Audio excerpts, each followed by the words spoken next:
Besides so-called conventional metaphors, they can fall into different types. Prepositional metaphors. My love is a violet in autumn, or my love is a violet of heaven, or my love is a violet of passion. Vocative metaphors and apostrophes. These kinds of metaphors are based more in rhetoric than grammar. Two commonly found types are the vocative metaphor and the apostrophe. When you're out with your friend Mary and you say to her, my friend, what do you feel like doing? You formed an apostrophe by referring to her in a direct address as my friend and not by her name.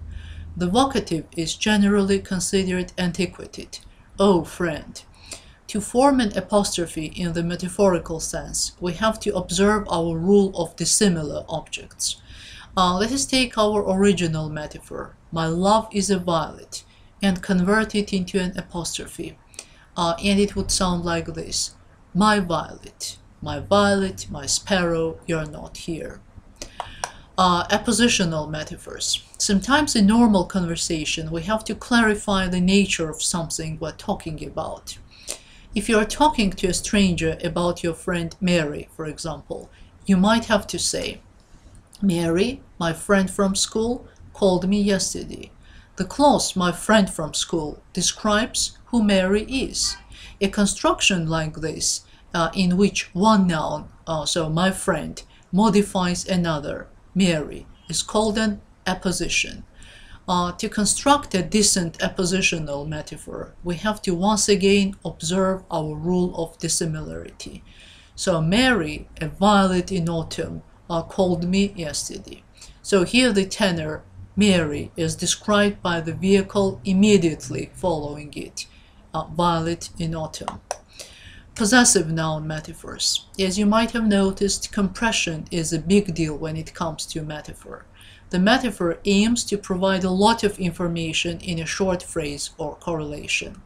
It is important to note, though, that compressing a phrase can sometimes change the phrase's meaning. So Mary is autumn's violet. So this is a possessive noun metaphor. However, does autumn's violet mean the same thing as a violet in autumn?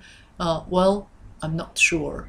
A violet in autumn places a flower in a context, while autumn's violet tells us that the flower actually belongs to autumn.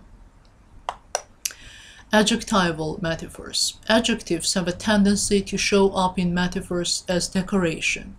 They get shoved in because we have this compulsion to describe as completely as possible.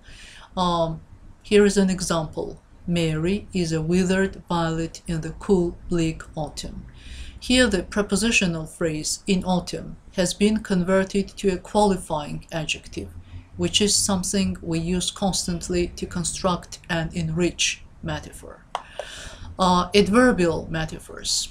Adverbs are commonly used to convert similes into metaphors or to compress and enrich metaphors. Now let us consider the following phrases. When he walked away, he was like a sheep, and he walked away sheepishly. Here the simile, like a sheep, has been converted into a simple adverb that implies the sheep-like quality of the tenor. And verbal metaphors. Verbal metaphors are potent and tricky, and we use them all the time. Basically, to make a verbal metaphor, you take your metaphor's vehicle and use its action for description. For example, the time was bleeding, or Mary bloomed in autumn. We use a verbal metaphor often because it's both potent and a great way to condense what we mean into a few words.